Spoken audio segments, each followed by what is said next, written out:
समाजवादी के कोई एमपी बोला? अगर बोला देख लो, यूट्यूब पर है। क्यों नहीं बोले? आप तो कौम के नाम पर वोट लिए थे ना। आप तो कौम को जज्बात में लाकर वोट लिए थे, तो कौम के बारे में क्यों नहीं बोला गया?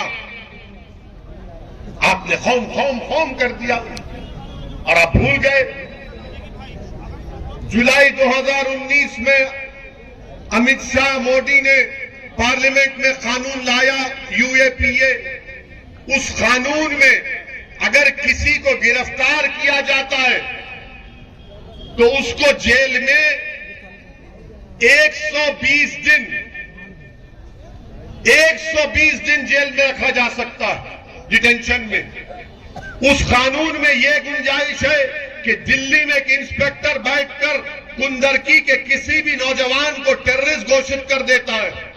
5 एमएलए थे ना, 3 मुसलमान, एक पिताजी, एक बेटे। उस कानून की तारीफ कौन की है मालूम आपको?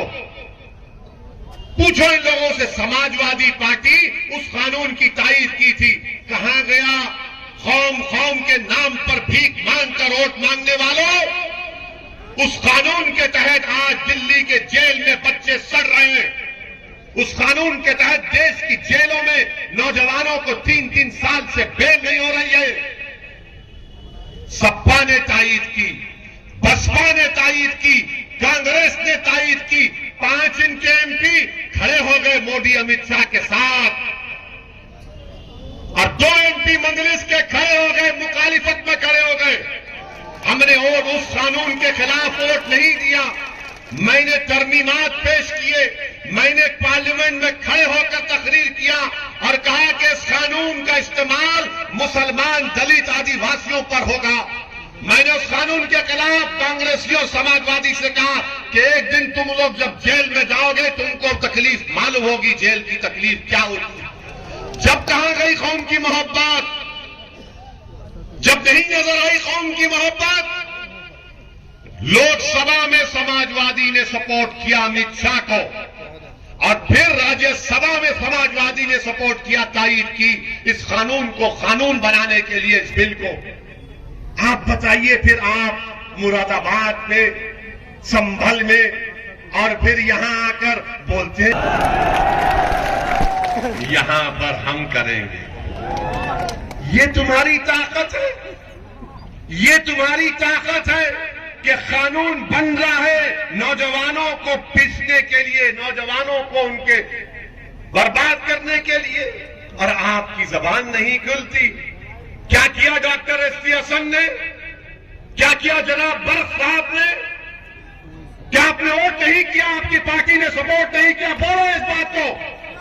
तुमने कानून बनाया बच्चों को बर्बाद करने के लिए, तुमने मोदी अमित शाह का साथ दिया और ओवैसी पर उंगली उठाते, बी टीम का ओवैसी पर उंगली उठाते कि मेरे खड़े से बीजेपी को फायदा होता।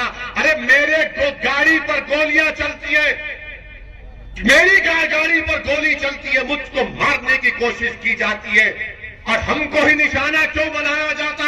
क्योंकि ये जानते हैं कि ये वाहिद मर्द है जो जालिमों के खिलाफ खड़ा लड़ रहा है। हमारी जान लेने की कोशिश होती है, हमारे साथियों की जान लेने की कोशिश होती है, मगर आप पे कुछ नहीं होता।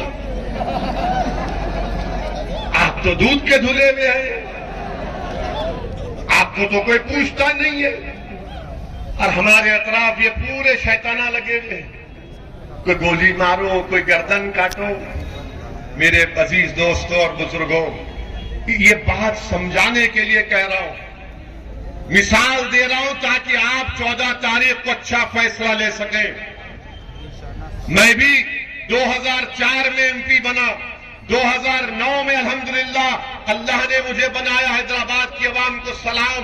2014 में फिर से हैदराबाद की अवाम ने मुझे एमपी बनाया, 2019 में मुझे बनाया। मैं 4 मर्तबा का एमपी हूं और मैंने हर एमपी को जो पैसा मिलता है एमपी लैड फंड का, एक आरटीआई एप्लीकेशन डालकर देखो, मैंने उन एक-एक पैसे को इस्तेमाल किया हूं। मेरा काम दिखता है हैदराबाद में। एक नहीं, सुनो आप, एक इलाका है गोलकुंडा के नाम से, गूगल करो, गूगल करके देखो। वहां पर मैंने अपने एमपी फंड से 10 करोड़ की बच्चियों की तालीम की डिग्री इंटर कॉलेज की बिल्डिंग बनाई, वहां पर एमपी के फंड से बनाई। वहां पर एक नहीं, वहां पर कम से कम मेरे ख्याल से 500 से ज्यादा बच्चियां तालीम हासिल करती हैं उस एक बिल्डिंग में।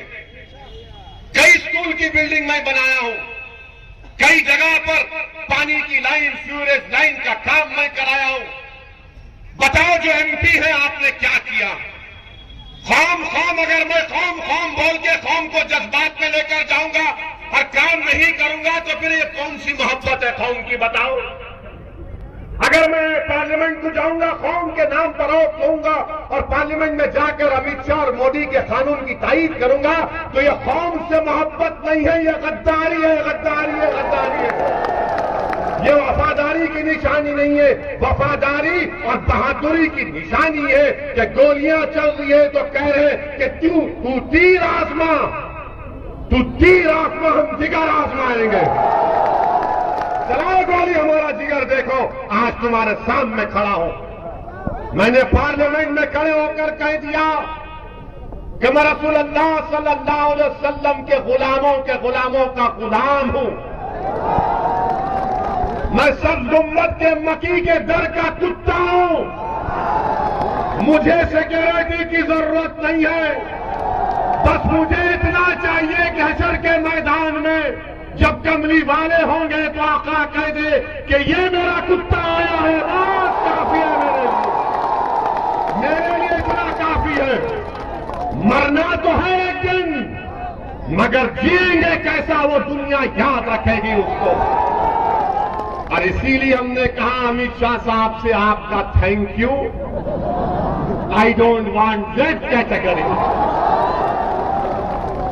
अखिलेश भैया तो माशाल्लाह Z+ में फिरते हैं, तो आपके दरमियान में अभी देवबंद गए थे तो हमको ऐसा टूट पड़े कि सब तोड़ दिए। कोई हमको चीरा, कोई हम समझ रहे थे भाई कोई लैला आ गई क्या इनके दरमियान। मेरे भाई, हमको Z कैटेगरी की जरूरत नहीं है। क्यों नहीं है? क्योंकि कुंदरकी की जनता की जान की हिफाजत होगी तो ओवैसी अपने आप को महफूज समझेगा। अगर वो 22 बच्चों को गोली मार दिया गया CAA के प्रोटेस्ट में, तो फिर उनकी की जिंदगी तुम्हारी जिंदगी से बढ़कर है, याद रखो।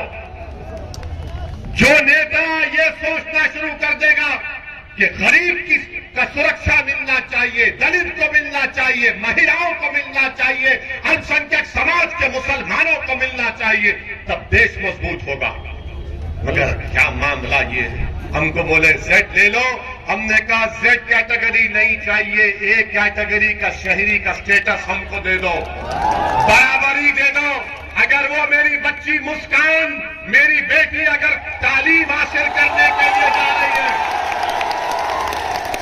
वो बेटी कॉलेज में तालीम हासिल करने के लिए जा रही और 30 गुंडे उसको घेर लेते हैं, ओवैसी क्या करेगा Z कैटेगरी लेके, जब मेरी बेटी कॉलेज जाने से अगर उसको रोक दिया जा रहा है।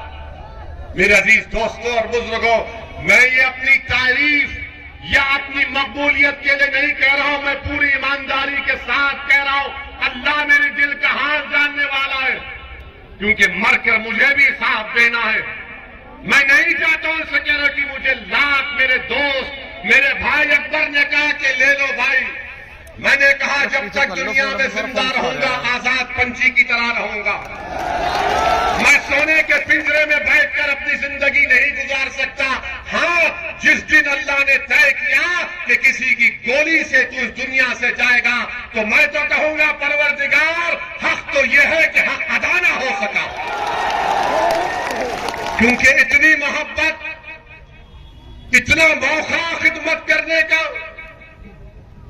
आप यकीन नहीं कर सकते कि संभल में हम गए थे, जलसा कर कर असर की नमाज का वक्त हुआ, मस्जिद का नाम याद नहीं आ रहा, मस्जिद में नमाज पढ़कर हम निकले, एक अपाहिज है, साइकिल पर है, हमसे हाथ मिलाया और कहा कि ओवैसी तेरे लिए 100 रुपये। मैंने कहा क्यों? उसने कहा मेरे पास यही दौलत है, तू रख ले। यकीन मानिए मैं जज्बाती हो गया, उस 100 रुपए को उठा के रखा हूं, जिंदगी भर कभी उसको इस्तेमाल नहीं करूंगा। अगर मैंने जिंदगी में दौलत कमाई तो वो 100 रुपए कमाए जो गरीब अपाही को मुझे दी। मेरे अजीज दोस्तों और बुजुर्गों, यही बात आपको बताना था। ये मजलिस जब राजनीति सियासत करती है तो हमारे लिए कोई तिजारत नहीं है, कोई दौलत कमाने का जरिया नहीं है। मजलिस जब से बनी और सुबह क़यामत तक जब तक रहेगी इंशाअल्लाह ताला हबीब करम के। अब भैया लगाए होंगे फोन डॉक्टर साहब को, ये इतनी भीड़ कहां से जमा किया? अच्छा, आपको पैसे देकर बुलाया गया? बोलो, आपको पैसे दिए तो फिर क्यों आए तुम? हम तुम्हारी मोहब्बत में आए ना, मोहब्बत में आए ना, मोहब्बत में आए ना। बस यही मोहब्बत हमारी ताकत है। जो समाजवादी बसपा इससे नफरत करती है, ओवैसी मोहब्बत को आम करने आया है।